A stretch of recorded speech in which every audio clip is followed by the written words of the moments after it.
안토니오 콘테 토트넘 감독의 전술이 손흥민과 맞지 않는다는 보도가 나왔습니다. 토트넘 후스퍼는 15일 챔피언스리그 16강 1차전에서 AC밀란에 0대1로 패했는데요. 이번 패배로 토트넘은 8강에 진출하기 위해 홈에서 열리는 2차전에 사활을 걸게 됐습니다. 무기력한 경기였습니다. 위고 요리스, 로드리고 벤탄쿠르라는 핵심 선수들의 부상과 또 다른 주요 선수인 피에르 에밀 호이비에르의 경고 누적으로 인한 결장은 경기 전부터 토트넘 팬들을 불안하게 했는데요. 예상은 빗나가지 않았습니다. 토트넘은 졸전을 펼쳤고 전반 7분 브라임 디아스에게 결승골을 헌납해 0대1로 패배했습니다. 경기 후 영국 풋볼 런던 소속기자 토트넘 전담 기자인 알레스 데어 골드 기자가 이 경기를 분석했는데요. 골드 기자는 콘테 감독의 전술에 문제가 있다. 손흥민은 윙이나 해리 케인의 스트라이커 파트너로 경기를 뛸 때 최고의 활약을 보였다. 하지만 올 시즌 그의 포지션은 다르다. 그가 활약을 펼칠 수 없는 중앙에서 뛰고 있다라고 보도했습니다. 이어 손흥민 왼쪽 옆에는 이반 페리시치가 있었고 대안 쿨루셉스키가 케인 스트라이커 파트너 역할을 하고 있다. 페리시치 쿨루셉스키가 뛰고 있는 포지션이 손흥민의 장점을 살릴 수 있는 포지션이기 때문에 그가 페리시치 쿨루셉스키 포지션에 들어가야 한다라고 전했습니다. 그러면서 콘테 감독이 즐겨 쓰는 3-4-2-1 대형을 버려야 한다. 손흥민의 장점을 가장 잘 살릴 수 있는 4-4-2 포메이션에 스톱을 손흥민, 케인으로 가야 한다라고 말했습니다. 이어 손흥민과 케인에게 공을 넘겨줄 선수가 없다. 손흥민과 케인은 낮은 위치까지 내려오고 있다. 공격수가 골을 넣기 위해서는 상대팀 페널티 박스 안까지 들어가야 한다. 상대 수비수 근처에서 골을 넣어야 한다. 토트넘은 이번 여름 시장에 중원에서 손흥민과 케인으로 연결할 미드필더를 영입해야 한다라고 설명했습니다. 골드 기자는 또 안토니오 콘테 감독은 손흥민의 현재 상황에 대해 부분적으로 책임이 있다. 손흥민은 밀란전에서 대체적으로 안쪽에 있었다. 손흥민은 측면에서 질주하거나 케인의 파트너로서 중앙으로 뛰어 들어갈 때 좋은 모습을 보인다.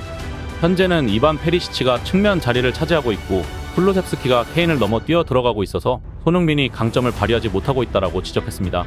손흥민이 본인의 장점을 발휘하지 못하는 위치에서 뛰고 있다는 이야기였습니다. 골드 기자의 말처럼 손흥민은 상대의 뒷공간으로 파고들거나 측면에서 속도를 살릴 때 장점이 극대화되는 선수인데요. 하지만 어떤 이유 때문인지는 몰라도 손흥민은 익숙하지 않은 위치에서 뛰고 있습니다. 페리시치를 빼지 않을 거라면 손흥민과 클루셉스키의 위치를 바꿔야 효과가 있을 거라는 지적입니다. 또 계속 패배하는데도 이 부분을 개선하지 않는 것에 대해 답답함을 표현한 것으로도 보입니다. 그가 콘테 감독에게 부분적으로 책임이 있다고 한 이유이기도 합니다. 이런 책임에 대해 팬들은 콘테 감독을 비판하고 있는데요. 담낭 수술을 한 후 의사의 말을 듣지 않고 팀에 복귀했다가 건강이 악화된 콘테는 이탈리아에서 무기한 회복 기간을 가질 예정입니다. 풋볼 런던은 17일 토트넘 구단이 콘테 감독에게 돌아오는 날이 정해지지 않은 휴가를 줬다고 보도했습니다. 때문에 크리스티안 스텔리니 수석 코치가 1군 지휘를 다시 맡게 됐는데요. 스텔리니 코치는 2경기를 맡아봤지만 감독으로 승률 100%를 자랑하고 있습니다. 그는 콘테 감독이 퇴장 징계로 자리를 비운 마르세유와의 유럽 챔피언스리그 조별리그 최종전에서 지휘봉을 잡아 2대1 역전승을 일궈냈습니다. 또 담낭염 수술을 받은 콘테 감독을 대신해 난적 맨시티전에서도 팀을 이끌며 1대0으로 승리했습니다. 특히 맨시티전에선 맞춤형 전술로 찬사를 받았는데요. 경기 후 스텔리니 코치는 감독으로 즐거웠냐는 물음에 훨씬 더 많은 책임을 졌지만 많이 즐겼다. 열정을 가지고 하는 일이라 나뿐만 아니라 모든 스태프에게 유익한 시간이었다고 말해 눈길을 끌었습니다. 물론 콘테 감독에 대한 예의도 잊지 않았는데요. 스텔리니 코치는 우리의 전술은 콘테 감독이 오랫동안 했던 일에서 나왔다. 나는 같은 방식이라 쉬웠다며 에릭 다이어에게 베르나르도 실바를 공격적으로 공세하라고 주문한 것에 딱히 없었다. 우리는 콘테 감독이 늘 하던 대로 따랐다고 말했습니다. 이렇게 확실한 성과를 내고 있는 스텔리니이기에 팬들도 스텔리니의 대행 체제를 반기고 있습니다. 하지만 콘테 감독에 대해서는 비판의 의견이 선을 넘어버렸습니다. 의견을 보면 콘테 감독을 대신해 스텔리니 수석 코치가 지휘하는 것이 차라리 낫다. 스텔리니 수석 코치가 감독이 되어야 한다. 그냥 거기 있어라. 진작 스텔리니 수석 코치에게 지휘를 맡겼어야 했다. 콘테 감독이 돌아온 이후 2패를 당했다. 사실 콘테 감독은 돌아올 필요가 없다라는 강도 높은 댓글을 달았습니다. 스텔리니 코치는 맨시티전을 앞두고 손흥민을 극찬한 바 있는데요. 지난 3-4경기에서 어메이징한 경기를 펼쳤지만 득점을 하지 못했다. 수비 상황에서 정말 중요했다.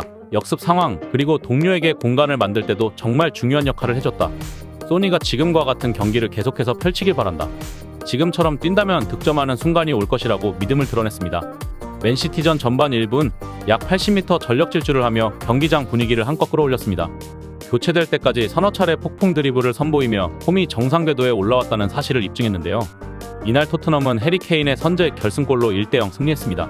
스텔리니 코치는 손흥민은 지난 9월 레스터전 해트트릭 이후 지난 시즌처럼 치고 올라갈 줄 알았지만 그러질 못했다. 왜 그렇다고 생각하느냐는 질문에 나 역시 그 점이 놀랍지만 축구에서 종종 그런 일이 일어나고 한다며 대수롭지 않게 넘겼습니다. 그러면서 그는 개인적으로 소니가 지금처럼 계속 해나가길 바라고 골은 따라올 것이라고 생각한다. 우리는 이를 기다리기만 하면 된다라고 덧붙였습니다. 손흥민에 대한 의문을 가볍게 넘기며 신뢰를 보내는 모습이 손흥민의 부담감을 덜어주는데 중요한 역할을 하는 듯 보입니다. 밀란전에서 콘테 감독은 손흥민의 직접 프리킥 능력 찬스에서 이를 살리지 못하게 했는데요. 충분히 직접 슈팅이 가능한 페널티 박스 부근에서조차 손흥민은 슈팅 대신 문전을 향해 크로스를 올려야 했던 것으로 드러났습니다. 결국 팀 동료들이 기회조차 살리지 못하면서 그야말로 황당한 전략이 돼버렸습니다. 상황은 이랬는데요. 챔피언스리그 16강 1차전 0대1로 뒤지고 있던 후반 13분 해리 케인이 페널티 박스 왼쪽에서 프리킥을 얻어냈습니다. 가깝진 않지만 직접 슈팅은 충분히 가능한 거리였는데요. AC 밀란도 4명의 수비벽을 세우며 직접 슈팅에 대비했습니다. 앞선 경기들을 돌아보면 케인이나 이반 페리시치, 에릭 다이어가 키퍼로 나설 만한 상황이었습니다. 그런데 프리킥을 준비한 건 손흥민이었습니다. 국가대표팀 경기에서 프리킥으로 많은 골을 터뜨리고도 소속팀에선 유독 기회를 받지 못해 이제야 기회가 오는 듯 했습니다. 그러나 혹시나 했던 기대감은 단숨에 사라졌습니다. 손흥민의 선택은 골문을 겨냥한 슈팅이 아닌 문전으로 쇄도하는 동료들을 향한 약한 크로스였기 때문이었는데요. 이는 손흥민이 선택한 것이 아닌 벤치에서 나온 짓이었습니다. 팀 전략 자체가 손흥민의 슈팅이 아니라 크로스에 의한 공격을 준비한 것입니다. 이날 경기 내내 손흥민의 킥 감각이 워낙 좋았기에 아쉬움이 클 수밖에 없는 선택이었습니다. 전반부터 손흥민의 오른발은 수차례 밀란 골문을 겨냥했는데요. 문전을 향한 날카로운 패스는 에릭 다이어 등의 헤더로 연결됐고 장거리 프리킥마저 그대로 골문으로 향해 상대 골키퍼가 가까스로 쳐냈습니다. 경기 후 손흥민을 향한 현지 호평 속에서도 킥력만큼은 호평이 나왔을 정도였습니다. 더구나 케인은 항상 프리킥을 벽에 맞추고 다이어는 하늘로 뜨는 경향이 있어 현지에서도 토트넘의 프리키커를 바꿔야 한다는 목소리가 컸던 상황이었습니다. 경기가 잘 풀리지 않을 때 세트피스만큼 좋은 공격 찬스도 없었지만 그냥 무위로 날려버린 셈이 됐습니다. 경기의 흐름을 읽고 한 선수를 믿어줄 수 있는 것도 벤치의 전략일 텐데 말입니다. 이렇게 경기 막바지로 흐르면서 선수들의 감정은 격해졌습니다. 결국 손흥민이 수비 지역에서 볼을 뺏기자 다이어는 바닥을 치며 손흥민의 짜증을 내는 모습을 보였습니다. 전술에서 압도하지 못한 부분이 결국 선수들의 불화로까지 이어지게 된 모습입니다. 사실 이날 토트넘의 공격에서 해리케인이 지워지며 공격의 50%가 사라졌다는 말도 나왔고 이 선에서 활로를 뚫어줘야 할 클루셉스키도 꽁꽁 묶였습니다. 그나마 손흥민만 괜찮은 모습을 보여주었는데요. 특유의 스피드를 바탕으로 한 측면 돌파나 날카로운 프리킥, 코너킥을 보여주며 공격을 이끌었습니다.